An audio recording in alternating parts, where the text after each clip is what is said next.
I never thought my parents, who doted on my genius sister Luna, would say they didn't need me. Having one child is enough. We don't need you because you're a failure. Saying so, my parents kicked me out when I was still a child. The one who reached out to me in my confusion was my uncle Liam. Sorry, it's not much, but let's live together. I grabbed his hand without hesitation. My name is Natalie. I'm now 30 years old, but I have a complex past. It's about my family. I'd like you to listen to this story first. I was born into a normal family with a dad who was a company employee and a mom who was a housewife. We lived with my grandma in my dad's parents' home, where my dad's brother Liam also lived. We started living there when I was 4 years old, and Liam was 24. It's not unusual to be single and living at your parents' home at that age. However, Liam had a reason he couldn't leave the parents' home. I didn't know much about it as a child, but it seems Liam was frail from childhood. He often fell ill even as an adult, which made it hard for him to keep a job. He worked part-time, but even then, he could only manage short hours, about 2 days a week. That income was obviously not enough for living on his own. Perhaps feeling guilty for being supported by his parents even as an adult, Liam always looked apologetic. "You're just a burden to your parents." My dad would frequently yell at Liam, and I often witnessed it. And he always did it when my grandparents weren't around. My grandparents loved both my healthy dad and the frail Liam unconditionally. The cohabitation started due to reduced income during a recession, so my dad, being in their care, probably held back in front of Grandma. But when Grandma wasn't there, he would always say terrible things to Liam, looking down and mocking him. Liam, with a sad face, would just take it silently, neither getting angry nor talking back.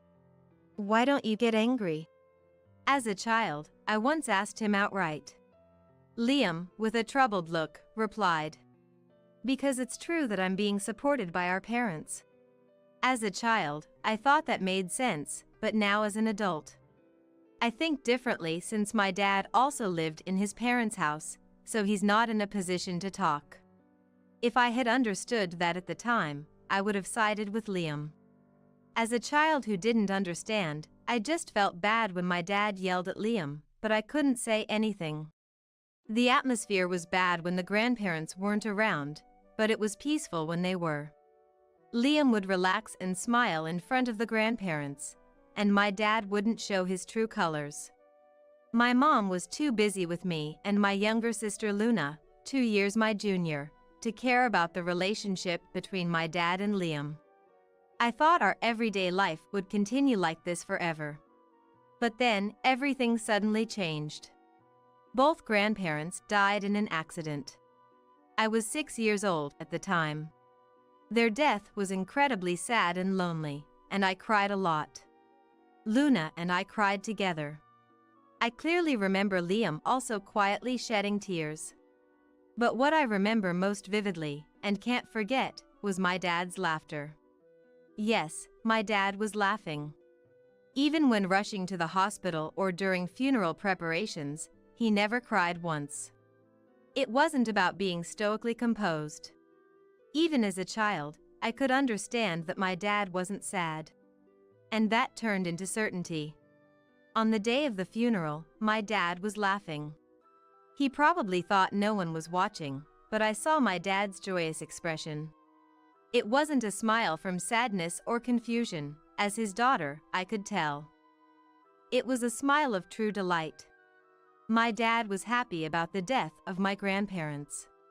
Probably thinking about the inheritance, that smile was so hideous, it scared me as a child and made me cry. He probably thought those were tears for the grandparents. Liam put his hand on my head and gently stroked it.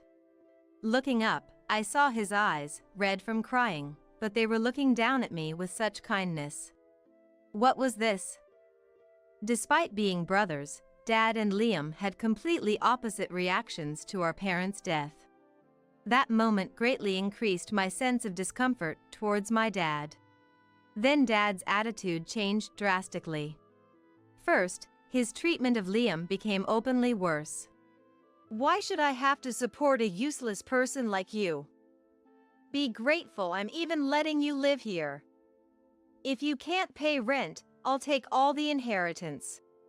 At the time, I didn't understand, but it was an incredibly unreasonable thing to say. Despite having the right to an equal share of the inheritance, Dad wanted it all for himself because he had the highest income.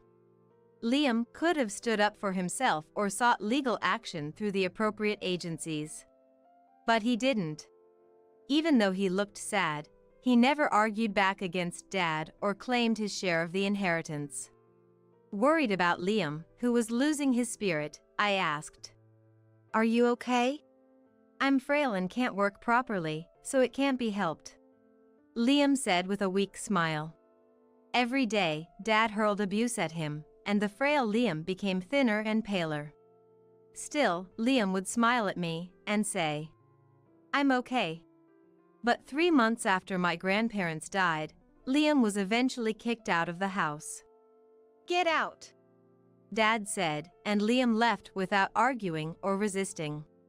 "Liam, I don't want you to go," I said, pulling on his arm in sadness over parting with gentle Liam, but he quietly moved my hand aside and patted my head. "It's okay. You're a strong girl, Natalie. You'll be okay without me." "But you won't be okay, will you?" Liam was frail and unable to work properly. How could he survive on his own? As I looked at him with tears in my eyes, Liam said, "I'll be okay," and left. Parting with Liam was sad, but as a child, there was nothing I could do. Moreover, I soon found myself in no position to worry about others.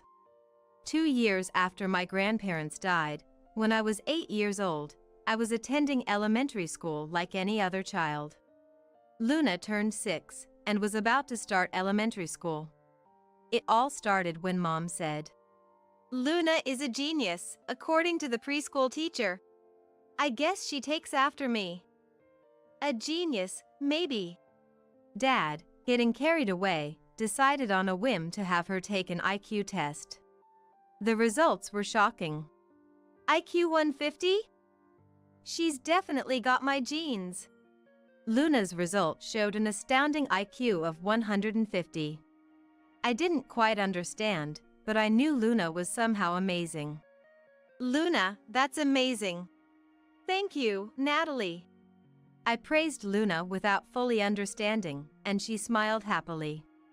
Those were the good days. It was good until then. Then it became the worst. "All right, let's apply for famous schools," Dad declared, acting on his sudden decision. "Now?" Even Mom was surprised, but "She's a genius, so it'll be fine." Dad's mysterious confidence motivated Mom as well. From then on, Luna started attending cram school every day. Naturally, Mom was the one accompanying her, so house chores were neglected. That's when Dad said, "Hey, since Mom and Luna are busy, Natalie, you take care of the house." That's what he said to me. And so, I was tasked with laundry and cleaning. After school, I couldn't play with friends. I had to go straight home to do chores, or I'd be scolded by my parents. If I didn't do them properly, I was punished by being skipped meals. "We don't have time to care for an underachiever like you," I was told. "Why can't you score perfect marks?" Dad yelled at me after seeing my test scores in the 90s. "Try to learn a little from Luna," Mom said disdainfully. No matter how well I did on tests or even if I won first place at the sports festival, my parents wouldn't notice or praise me, they just ignored me. Like a machine, they only said to learn from Luna. And then, they even went as far as to say, "Well, it's impossible for you anyway. Luna is a genius, but you're incompetent." Luna truly was a genius and quickly got into a famous elementary school. As a result, my parents' treatment of me became even colder. They spent money on Luna, but I had to wear clothes that had become too small for me, struggling to make do. Luna got to eat delicious food. I was left with leftovers. Luna was taken on trips. I had to stay home. My parents blatantly favored Luna over me. Luna will surely succeed in the future. Then our retirement life will be secure, Dad said, laughing. Should she become a doctor?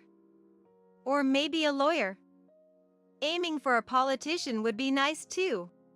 We're super lucky to have a genius daughter. I was invisible in the eyes of my parents. My existence, crying in Luna's shadow, was forgotten. And when I was 10, my parents finally said, "We don't need you because Luna's education costs a lot of money." Huh? Confused by what he meant, Dad said. I'm saying having just Luna is enough for us. But how will I live by myself? We'll give you Liam's contact. Here's some money, now figure it out on your own. With just a small amount of money handed to me, I was truly kicked out of the house. I cried and wailed, banging on the door to be let back in, but there was no response. The door did not open. Desperate, I headed straight for the station. Being 10, I had some knowledge and could even ride the subway. Asking people for directions, I somehow made it to Liam's apartment. Liam came out to the sound of the doorbell, his kind face just as I remembered. He let me in with a surprised face, and when he heard my story, he was furious. What are they thinking? Even though I wasn't the one being scolded, I couldn't help but feel sorry and depressed. Wondering if I was just a burden here too and what I should do next, tears started to well up in my eyes. Then, a hand was placed on my head that looked down. It was a big, warm, and gentle hand, just like I remembered. You've had it tough. But it's going to be okay now. But what should I do now? I'm still frail, with little income and poor, Liam said, making a pained expression in front of me. However, his expression seemed much stronger than when we lived together before. Perhaps being away from Dad had changed something in his mindset. Liam looked at me straight and said with a smile, "Sorry, it's not much, but if you don't mind, I'd be happy to become your dad." Huh? I mean, I guess in this case, a stepfather? Though I might not be reliable. Before he finished speaking, I had already jumped into his big chest. Liam's chest, similar yet entirely different from Dad's, was very comforting. "It's going to be okay now," he said, gently stroking my back as I cried with relief. It felt like the true affection of a dad pouring onto me. Since then, I was raised by Liam. Indeed, Liam was poor and often sick, which made things tough at times. But even in poverty, our home had smiles. Having been with my parents, I had almost forgotten how to smile, but living with Liam, I started to smile a lot. Even though we were poor, it was a happy home, filled with lots of love from Liam. Wanting to repay Liam's kindness, I did my best in everything. When I worked hard, Liam would praise me. Even if the results weren't good, he praised the effort. Happy about being praised, I worked even harder. The existence of my parents, who never praised me, eventually faded from my memory.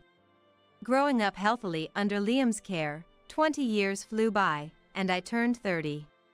And now, familiar faces stand before me. Dad, Mom. It's been a while, Natalie. Have you been living well? Dad, who I had pushed to the far reaches of my memory, said smiling. He had aged significantly, with barely any hair left. My gaze towards Dad was cold, which was natural. What do they want after all this time? Unfazed by my cold gaze, he said. Well, let's forget about the past and start getting along as a family from now on. Naturally, my response was, Huh? What are you talking about? Getting along as a family? Don't joke with me. Just as I thought, An underachiever like you has a bad mouth. No matter, I'll re-educate you from now on. No, thanks. Please leave. I pushed him away as he tried to enter the apartment. Then Mom joined in. Natalie, don't pretend to be strong. Rely on us. You must not be leading a decent life living in such an old apartment, are you? You have nothing to do with it. Just go home. Don't pretend to be strong. Just let us in. No, just go home. Let us into the house. Go home. What's with these two? If my memory serves me right, Dad and Mom are about 55 and losing their strength, yet they are unnecessarily forceful. Or maybe not, it would be strong if both of them came at me. As Dad's foot reached the entrance, I pushed back with all my might. The parents tumbled over from the force. I ended up looking down on them naturally. You're so annoying. What? I'm busy here, can you please leave? What kind of way is that to talk? What do you take your parents for? The moment you abandoned me, I never considered you my parents. We raised you until you were 10. Until I was 10, yeah. I think I was only properly raised when my grandparents were still around. You still managed to live, didn't you? That doesn't give you any right to act all high and mighty. As my parents stood up, rubbing their backs, they looked utterly feeble. Despite being in their 50s, they looked aged enough to pass for their 60s, if not their 70s. You said it, didn't you? That Luna was enough for you. With a genius like Luna, there was no need for you to come see me. Things have changed. My words made Dad wince painfully. What happened to Luna? Did she stop working and hole up in her room? She became a lawyer. Oh, isn't that wonderful? Just as expected of someone with an IQ of 150. Then she disappeared. Wow. As the story unfolded, Luna apparently smoothly transitioned from college to graduate school and then took the bar exam.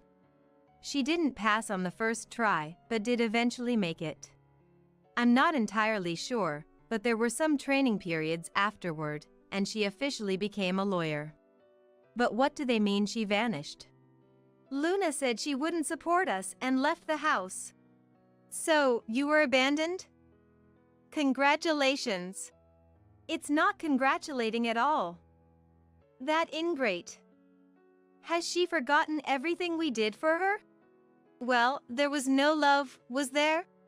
My parents might have thought they were doting on Luna, but probably, for Luna, it was just suffocating. Parents who change completely based on just an IQ score. Parents imposing excessive expectations. Parents offering what they called love, which was nothing but their own desires. No wonder Luna got fed up. And the company I was working for went bankrupt. Tough economy, huh? There was no severance, and the unemployment benefits are about to run out. That's great. It's not great at all. And looking for a new job now is tough. Tough? I couldn't help but laugh at the lack of enthusiasm. So, look after us. The laughter stopped instantly. No. What? You're abandoning your parents? The only dad I have is Liam, who has been taking care of me since I was 10. What? Dad was stunned by my words. If you came to this apartment, you knew I was living with Liam, right? What are you surprised about now? You think of Liam as your dad? Liam, who has been frail yet worked hard to ensure I didn't suffer, is indeed my dad. I said, as my parents looked at me with surprised faces. Liam worked hard despite his frail health, and did his best to make sure I didn't have to struggle. And I've worked very hard in return. So, you have a reasonable job? I guess. Suddenly, Dad grabbed my shoulders. Let go. I see. You're angry, aren't you? And embarrassed? Were you even listening? No need to hear it all to understand. You felt lonely, right? And you're sulking. That's it, isn't it? We always loved Luna more, so of course you'd sulk. But you're happy and embarrassed to see us. Don't jump to conclusions. Don't worry, we'll be with you as your parents from now on. I didn't understand what he meant. Was Dad already suffering from dementia? For a moment, I stared blankly at my parents' faces, and then began to laugh at their expressions. Why are you laughing? Is it from happiness? Of course not. Just so you know, I haven't thought about you not even once in these last 10 years. Thanks to Liam, I've been leading a very fulfilling life. The sudden laughter took my parents by surprise, and I continued speaking. I graduated from college on a scholarship, you know. Is that so? Then you must have landed a job at a good company. Yes, I did. I got a job at a pretty famous corporation. Is that so? Is that so? And I met a nice person and got married. Then, I must greet your husband as well. No need. Huh? I will. It's impossible. He's abroad right now. Is that so? By the way, Liam is also abroad. Liam too? What do you mean? I thought if you were living here alone, that frail guy must have passed away. Don't just assume Liam has died. My husband is on an overseas assignment in a place good for recuperation, so Liam went with him. Liam has gotten much better and is happily playing with my children. You have children? It seems Dad's mind can't keep up with the flood of information coming in. I smiled at my surprised parents. At first, Liam was reluctant to live with us, but he finally accepted, and now we're all living happily together. Then, should we go abroad too? You can, but we won't live together or take care of you. Live on your own money. That's impossible, you know that. Are you abandoning your parents? You were the ones who abandoned me first. Angered by their utterly selfish reasoning, I finally lost my temper. My parents looked pale. I owe nothing to you who abandoned me, but I owe a lot to Liam. I intend to repay Liam from now on. Please, at least send us some money. Liam never touched the money I sent him and always lived in this old apartment. But finally, he agreed to live together abroad, so I came to make the arrangements. Huh? It's such a coincidence that you came on the last day I'm leaving this old apartment. What? You're leaving here? I've finished the moving out process, and all that's left is to return the keys. I'll be going back to my home abroad immediately. What about us? Are you abandoning us? Mom asked with a pale face, and I nodded emphatically. Thank you for abandoning me, I said with a smile, and the two of them were speechless. Really, thank you. Thanks to you, I am happy now, I said, passing by them. How does it feel for the parents who abandoned their daughter to be abandoned by their daughters? I asked one last question, but no reply came. I didn't wait for an answer and left the place, thinking this would probably be the real farewell with my parents. After that, I went back to my home abroad. I had worked hard while living with Liam. That hard work paid off, and I managed to get a job at a good company. Then I got an overseas assignment and married a man I met locally. Liam cried and celebrated. And now, with the birth of my children and living with Liam, I am living happily. With my husband, children, and Liam. Also, I hope I can find a wonderful man like your husband soon. Luna is beside me, laughing as she watches the children play in the garden. Now that you're finally free from our parents' curse, I'm sure you'll find someone nice. Before that, I need to get used to my job first. Why don't you try getting a lawyer's license here? I think I'll pass on being a lawyer. No more doing what my parents want. I'll work hard at the job I want to do. I see. Right after I left home, abandoned by my parents, a letter from Luna arrived for Liam. The letter spoke of her suffering under our parents' twisted love and pressure, leading Liam and I to secretly communicate with Luna, who was still living with our parents, without them noticing. Luna wanted to come to Liam too, but Liam's financial situation couldn't support both of us. Above all, our parents wouldn't allow it. So, for the time being, she lived with our parents who could support her, planning to leave home as soon as she became an adult. Luna endured a tough life, but she overcame the trials and gained her freedom. Luna left home, taking advantage of our parents' happiness about her becoming a lawyer. Of course, I helped her with that. She secured a job here, but is struggling with the language and unfamiliar things. But she'll be all right. After all, having lived with those parents, I don't know anyone as patient and hardworking as Luna. She'll get used to this place soon enough. It's Liam I'm more worried about. Liam says he's going to a language school, I said. Luna nodded with a smile. Right. It's never too late to start something new. Looks like his health is much better now, too. We have to make sure he enjoys life from here on. Exactly. Our parents who took Liam's inheritance and made everything theirs ended up squandering it all, and soon they were out of money. They managed to invest desperately in Luna's education but ended up unemployed. Trying to make money, they sold the house, but it seems they had taken out a renovation loan against it, leaving them with only little cash. They've been asking relatives for financial help, but everyone's been cold, forcing them into poverty. A relative informed me that apparently, the couple fights non-stop. It's unthinkable to look down on family or discriminate, is it? Yeah. Luna nods at my words. I'll protect you no matter what. You've protected me enough. Thank you, Natalie. As I spilled tears at Luna's mature words. What are you protecting? A hand was placed on my head. It felt a bit smaller and more wrinkled than before, but still warm as ever. I turned around with a smile. Thank you. Huh?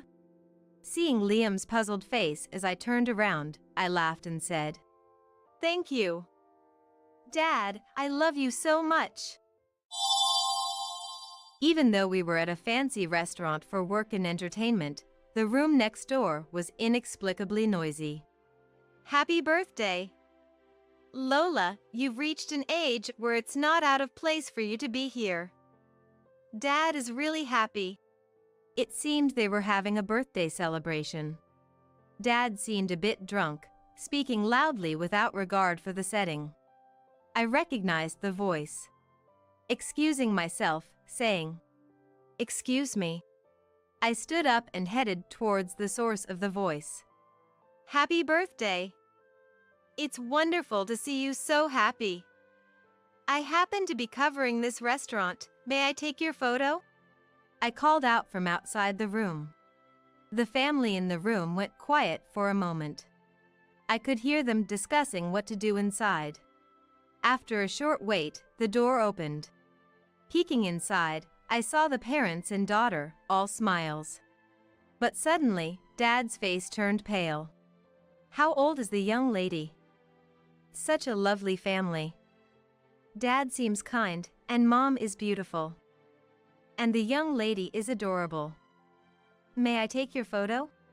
Mom and daughter looked shyly pleased. It's nothing really. She's our pride and joy, Kevin. Dad, addressed with a smile, turned pale and forced a smile. Just stay as you are. Enjoy your meal naturally. After taking several photos, including a family picture, I asked for their contact information, thanked them, and left. I am Jennifer, 48. I work at a publishing company, involved in the production of a magazine. My husband Kevin is 52, 4 years my senior. He works as the executive vice president at a family-run company. Since Kevin's dad is the president, becoming the next president is the expected path. We married 25 years ago, and our only son, Levi, 22 this year, is studying abroad in England and plans to continue his research there. Kevin and I live freely in a high-rise condominium. I earn a good income, and Kevin has a decent income too, so we don't struggle financially. Life was tough when our child was born. Kevin was just an employee without a title then, without any special treatment. He worked tirelessly from early morning until late at night. Our income was low, and we lived modestly in a small apartment. Back then, daycare options were limited, making it hard to return to work. Even when I found one, I had to pick up our child at the slightest sign of illness, facing cold stares at work. I would have thought the same in their shoes. On the other hand, Kevin was reluctant to help with childcare, leaving it all to me. I'm working hard now so I can be president in the future. That's more important than childcare. If I work hard now, it'll be better for us in the future. If I succeed quickly, you can be a housewife, and we won't have to struggle. He wouldn't listen when I asked for help with childcare or household chores. He continued to insist that work was the priority for men, ignoring that I was also working. I ended up not only taking our child to the hospital in the middle of the night when he was sick, but also handling daycare drop-offs and all household chores. Kevin would go out for entertainment every weekend or just sleep at home if he was there, claiming he was tired. Meanwhile, calls from the daycare forced me to miss important work, worsening my standing at work. I was often pointed out for declining work quality due to overwork. Lack of focus made it hard to complete assigned tasks. But I couldn't give up on the job I really wanted to do. I decided not to quit and pretended not to notice the atmosphere of colleagues wishing I would take it easy. Every day was incredibly busy and tiring. I kept thinking it would get easier as our child grew up, just enduring each day. Looking in the mirror, I saw my cheeks had thinned and dark circles under my eyes. Yet, I kept pushing until I collapsed at work from the strain. I found myself in the company's infirmary when I came to. The company doctor diagnosed me with fatigue and stress, advising me to rest in bed until I felt better. When I checked the time, it was already past 6 o'clock. I had missed the pickup time for daycare. Trying to contact Kevin yielded no answer. The resident nurse in the infirmary had also tried calling him, thinking it was an emergency, but to no avail. Since I couldn't rely on Kevin, I hurried to the daycare, though still not feeling well, to avoid causing them any trouble. When I got home and was taking it easy, Kevin returned. "I'm home. What's the big deal, calling me during work hours? Don't contact me unless it's an emergency. I was in the middle of an important meeting." He seemed to have ignored the call without checking why it was made. Though I was too unwell to be angry, his indifference was deeply felt. "So, what about mine and Levi's dinner? Don't tell me there's nothing?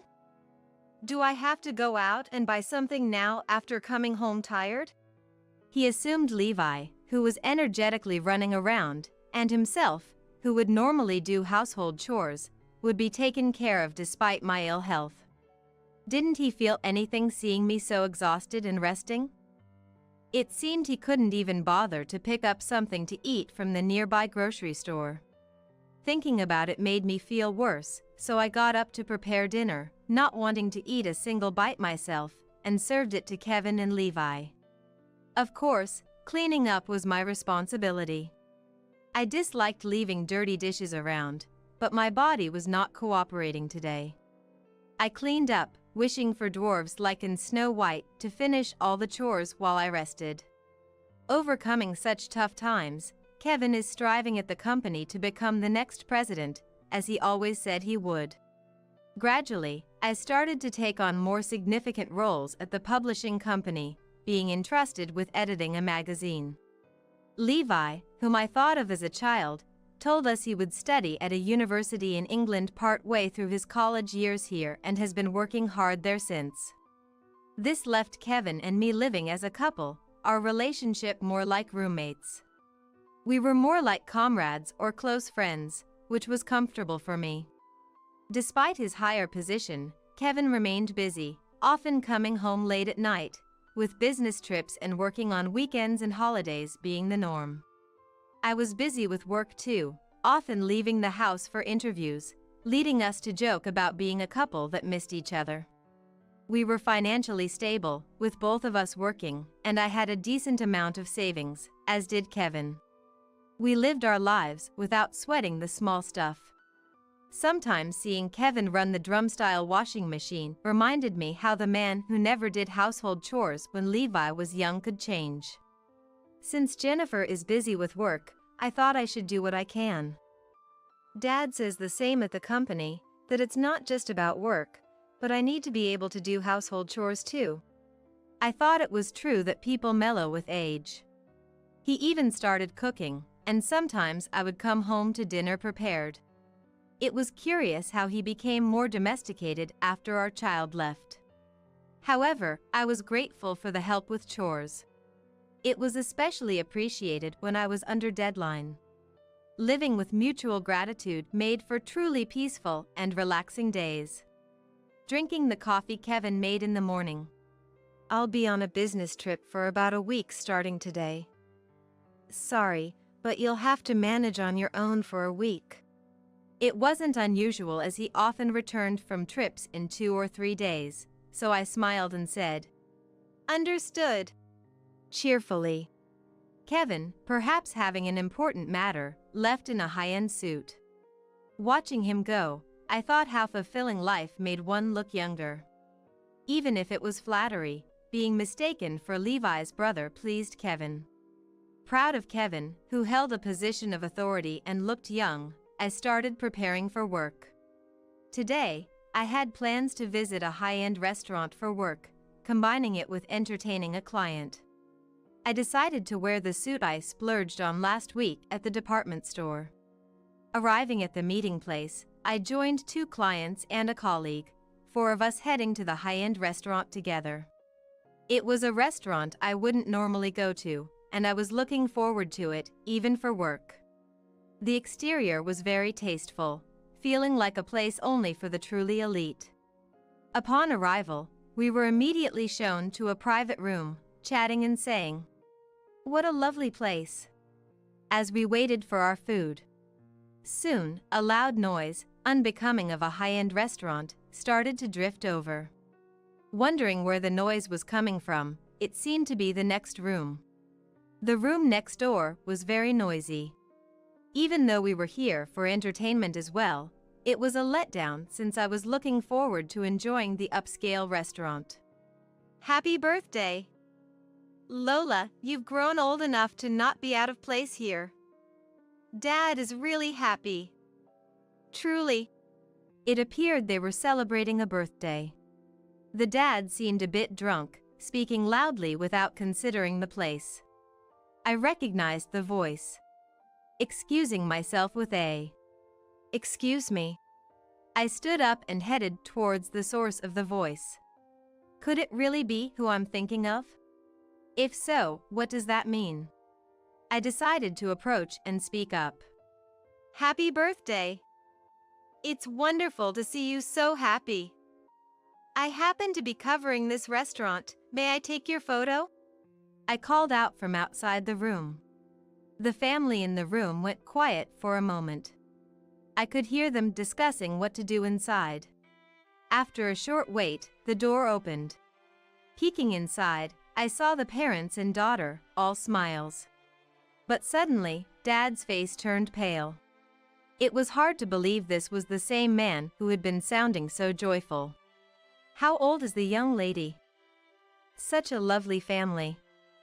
Dad seems kind, and Mom is beautiful." Of course, the young lady is adorable. May I take your photo? Mom and daughter looked shyly pleased. Mom appeared to be in her 30s. The daughter seemed just to have started middle school. It's nothing really. She's our pride and joy, Kevin. Dad, faced with a smile, turned pale and managed a strained smile. Yeah, she's cute. He probably thought it odd to suddenly fall silent after being so talkative. Nevertheless, Kevin responded to me. Is she your only daughter? That makes it even more special. We have an only son. He's quite grown up now. And I heard it's someone's birthday. Whose is it? Again, Mom and daughter exchanged smiles. The daughter looked just like Dad. With sharp features, she could probably be a model as she grows. It's my birthday. I turned 12. I'll be starting middle school soon. Today we're celebrating my middle school entrance exam success as well, so it's a double celebration. It's my first time at an upscale restaurant, and I'm thrilled, she answered. Meanwhile, Kevin kept his gaze fixed on a corner of the room as if he had found a spider web, without looking at us. Is that so? Congratulations on both counts. Please continue with your meal naturally. And at the end, I'd like to take a family photo to gift you. I'll develop it and deliver it later, so may I have your address, name, and phone number? Without any hesitation, Mom wrote down their address, name, and phone number for me. After taking several photos and expressing my gratitude, I left the room. The shock was so great that I couldn't remember anything about the upscale restaurant's ambience, the presentation and taste of the food, or what I discussed with the clients. The fact that my beloved Kevin had another family, dining in an upscale restaurant we had never been to, filled my mind completely. A young, friendly opposite of me, whom Kevin could never have with me, and the daughter we had never had. The reason Kevin was so concerned about his appearance became clear. Approaching 50, plain and rather masculine, I was no longer seen as a cute wife. I was just a roommate, and my head went blank with the realization, followed by a headache. My colleagues and clients, worried about my silent and pale demeanor, saw me leave the upscale restaurant early to return home. What started as a happy and joyful outing turned utterly dark. Feeling as if I had touched something filthy, I took a shower. While showering, I tried to wash away the accumulation in my heart with tears and screams. Crying out loud helped to calm the darkness slightly, and I started to think about what to do next. Still in shock, I blamed myself for not noticing Kevin's double life. Filled with unpleasant feelings, I had no choice but to look forward. I tried contacting Kevin, of course, with no answer. I also reached out to his work cell, but again, no response. Walking around the house, trying to gather my thoughts and call back, morning arrived. As expected, Kevin did not return home. Today being Saturday, he might really be going on a trip with the other family. He left saying it was a business trip, and probably he'll return in a week pretending as if nothing happened, claiming, I'm back from the trip. He would likely dismiss the photos as a resemblance to someone else. Deciding to proceed with a divorce, I started to take action. I signed a contract to stay at the nearby Holiday Inn until I found a good place and moved my belongings out. I would have preferred to lock Kevin out, but changing the locks on the condo wasn't so simple. It was fortunate that today was Saturday and I didn't have to work, allowing me to move most of my belongings. Though it would be much less comfortable than this house, the desire not to spend another moment in a place where such a man lives was stronger, so I took only what belonged to me. The rest, he could deal with as he pleases. The condo, once my favorite place to live, now held no appeal. To change my mood, I also booked a hair salon and massage appointment. The deeper the love, the greater the fall and anger, so I tried to keep myself busy to calm down. Unable to stabilize my emotions, I spent an emotionally unstable weekend, and then it was Monday. I developed the photos taken at the restaurant and contacted Kyla. Thank you for the other day. Can I really get the photos? Kevin went on a business trip, and he won't be back until the night after tomorrow. I'm home today, though. I arranged to meet Kyla, who seemed unaware of the affair, at a cafe near the station. Kyla didn't seem to suspect that it was an affair. It pained me to confront her with the truth, but as the legitimate wife, I had no reason to hold back. The day the truth would come out was inevitable. I sat inside the cafe, waiting for Kyla to arrive. Hello, thank you for coming. Was it too much trouble the other day? It was our first time being taken there, and the whole family was so excited. Are you married, Mrs. Wilson? Kyla asked with a smile, taking a seat. It was hard to hurt such a wonderful woman, but I steeled my heart to tell her the truth. No, excitement is natural for a celebration. Yes, I'm married. We have a son, a college student currently studying in England. Actually, your daughter and he are half-siblings. I casually laid out the facts. Kyla seemed confused, taking time to understand what I was saying. Half-siblings? I'm not sure what you mean. My husband's name is Kevin Moore, and he works for a foreign company. He's not home much because of business trips, but he's very loving towards me and our daughter. He's a great dad, doing household chores when he's home. Kevin's behavior was a stark contrast to how he was when Levi was young. I sighed internally, thinking about how he wouldn't even wash a single cup back then. I then took out wedding photos and a picture of Levi at his coming-of-age ceremony from my bag to show Kyla. Yes, his name is Kevin Wilson. We married 25 years ago, as you can see. Here's Levi, looking a lot like Kevin. If you can't believe it, I have plenty of photos on my phone. Kyla's complexion went from pale to ashen. She seemed to recognize the man in the pictures as the same man she thought was her husband. What does this mean? He looks exactly like Kevin. Are you saying he's the same person? Tears spilled from Kyla's eyes, and she began to cry quietly. I wanted to comfort her, hug her shoulders.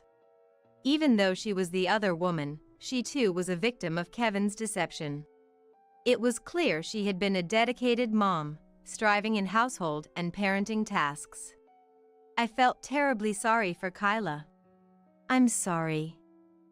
I didn't want to ruin your happiness. But I couldn't let things continue as they were. I have a good idea to punish that man. Will you listen? Kyla, still in shock, nodded and listened to my plan, promising to contact me if she had any questions. After discussing everything, I left her in the cafe and walked out. 2 days later, Kevin appeared to have gone to work. Of course, I had checked with his office beforehand to know this. I was waiting near Kevin's company, because I was expecting a call from Kevin soon. I waited, imagining what was about to happen. Soon, my phone rang. Hey, Jennifer. What's the deal? My colleagues are grinning at me. And when I ask why, they tell me to ask Jennifer. They even said Jennifer would come over. What's going on? It seems he conveniently forgot about what happened at the restaurant. He must think he hasn't done anything wrong. Put your hand on your chest and think about it. You know, right? For now, I'm heading to your company. Kyla and I entered the company together. The employees looked at us curiously. 2 unfamiliar women were confidently walking inside the office. Those who knew me nodded or cheered me on. As soon as we entered Kevin's department, I saw his surprised face. He probably never imagined Kyla would come too. It's been a while, huh? You were on a business trip for a week, right? I made a new friend. Turns out she's good with you, so we came together. Kevin was desperately trying to think of a way out. Kevin, you're not into polygamy, are you? You said you worked for a foreign company, but I'm curious about the difference. The colleagues watched, swallowing their laughter. Kevin looked around for help, but everyone just grinned and did nothing. Then, the president's father-in-law, Morgan, and the uncles came in. What's this, Kevin? I saw a photo of you with this woman and her daughter. What have you been up to? He slapped Kevin hard on the cheek. Dad, there's a reason for this. Kevin tried to explain in a fading voice. This foolish son. Everyone in this company knows you had another family with a woman other than your wife. Someone seems to have sent a family photo to everyone anonymously. I won't listen to any excuses. Though anonymous, everyone knew it was me. I had informed Morgan about this terrible incident beforehand, and he fully supported my decision to teach him a painful lesson by allowing a mass email to the relatives and colleagues. Morgan couldn't forgive Kevin for his actions that deviated from human decency. You're fired as of today. And I'm disowning you. Never show your face to me again. Morgan, furious, said what he wanted and, not wanting to see Kevin's face anymore, returned to the president's office with the uncles. Colleagues pointed and laughed, and Dad threw contemptuous words at him. Kevin, now helpless, looked between us, hoping one of us would help. That's how it is. I've already planned to divorce and have asked a lawyer. The lawyer will contact you about alimony and property division. I've brought the divorce papers, so if you sign them, I'll file them right away. Please fill them out quickly. He begged not to divorce, but I made him sign the divorce papers. This settles things for me, but for Kyla, it's just beginning. Kevin, what's this about? What about me and Lola? I thought we were building a warm, loving home together. My parents liked you so much, they gifted us the current condo. Have you betrayed our entire family? Do you even have a heart? Kyla seemed quiet and gentle, but that only made her anger and sorrow all the more palpable, and listening to her made me feel the pain too. Was our marriage also a lie?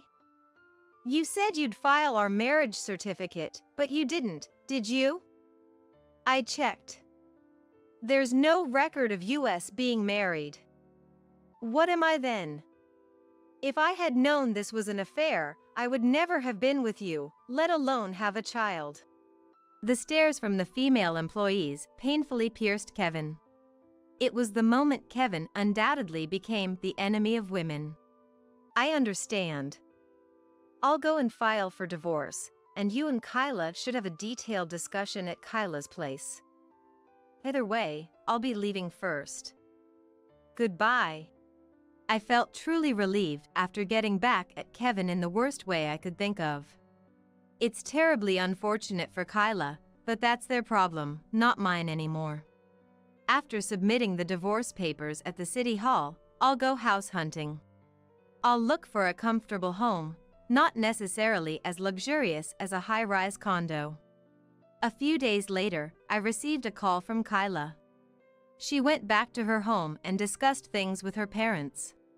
Kevin was intensely criticized, their daughter stopped speaking to Kevin, and it seems they decided to part ways. Kyla's parents are wealthy, so even without Kevin's income, it appears they won't have any trouble supporting their daughter. I was concerned about their future, so hearing they won't face any difficulties was a relief. I received a significant sum from Kevin for alimony and property division, and Morgan, for the trouble caused, bought me a convenient condo near a station. Morgan also personally paid compensation to Kyla's family. It's strange how someone as principled as Morgan could have a child who turned out so differently. Now, I live in that condo and enjoy living alone. When I think about it, my life isn't much different from when I was living alone before the divorce. After everything was settled, I told Levi about what had happened. Levi was shocked, returned home immediately, and listened attentively to my story. Levi wanted to meet his half-sister and went to see her. I've decided to take a vacation and go to the UK for a change of scenery for a few months, where Levi is. Actually, this is my first time getting a passport, and I'm really looking forward to traveling abroad. I'm even considering staying longer if I like it there. I'm excited about this new challenge.